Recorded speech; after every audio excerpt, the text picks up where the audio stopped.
You must stay away from Ada. She is a witch, and she killed her own family. The following morning, Ada woke before sunrise. Just as she always did, she picked up 2 empty buckets and began the long walk to the stream, hidden deep inside the forest.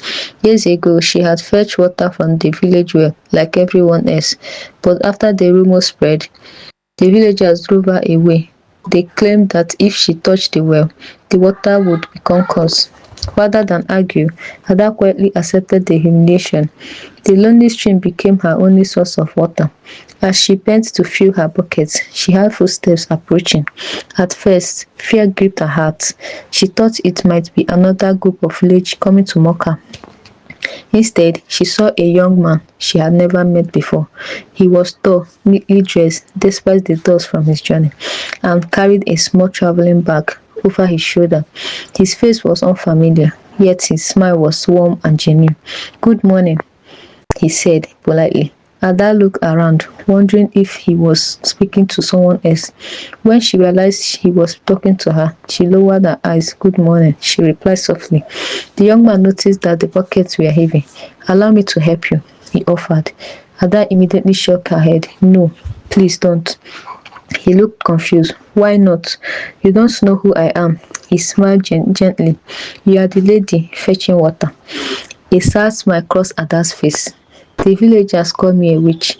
She expected the young man to step back in fear, just as everyone else always did. Instead, she laughed gently, quietly, not to mock her, but because the accusation sounded unbelievable. "I have met many people during my travels," he said. "I have learned that rumors are often louder than the truth." Without waiting for another word, he lifted one of the buckets onto his shoulder. Ada stood frozen. It had been years since someone had willingly helped her.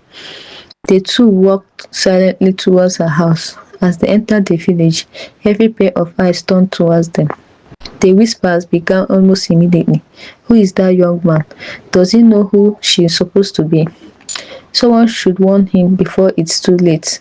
By afternoon, nearly everyone in Omago knew that the strangers had been seen helping Ada.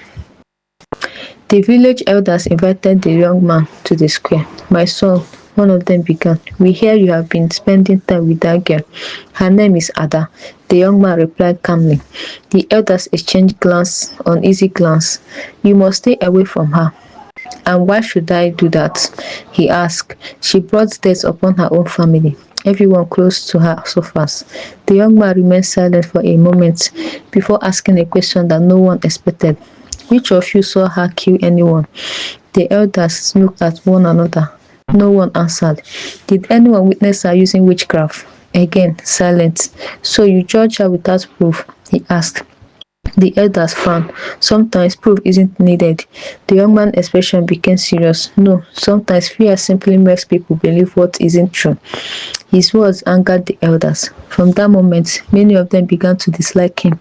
Still, he refused to abandon Ada. Instead, he visited her every day. He repaired the broken fence around her house. He helped clear the weeds from her late father's farmland. He fixed the holes in her leaking roof. Before the rainy season arrived, for the first time in many years, Ada no longer faced every hardship alone. As the days passed, friendship slowly blossomed into something deeper. Neither of them knew that fate had already written a future far greater than either could imagine.